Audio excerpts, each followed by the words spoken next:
అమ్మా, అందరూ రైతుల గురించి ఎందుకు మాట్లాడతారు ఈ రోజున? మన అన్నం వెనుక ఉన్న చెమటను గుర్తు చేసుకోవడానికి సిద్ధేష్. రైతు లేకపోతే పండగ లేదు, భోజనం లేదు, జీవితం లేదు. అంటే సంక్రాంతి మనకు నేర్పేది అహంకారం కాదు, అవసరమైన వినయం కదమ్మా. అదే సిద్ధేష్ సనాతన ధర్మం గొప్పతనం. అది మనల్ని గొప్పవాళ్ళే కాదు, మంచి వాళ్ళని చేస్తుంది. అమ్మా, ఈ గాలిపటానికి కూడా అర్థం ఉందా? ఉంది సిద్ధేష్.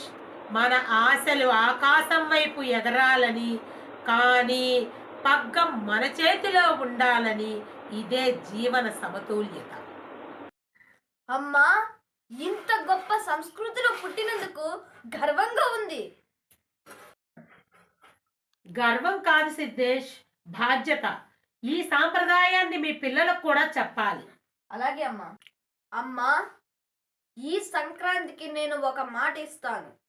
మన సంస్కృతిని ఎప్పుడూ మర్చిపోను. అదే నా సంక్రాంతి కానుక సిద్ధేష్. సనాతన ధర్మం శాశ్వతంగా నిలవాలి. మన పండుగలు మన ఆత్మగా నిలవాలి.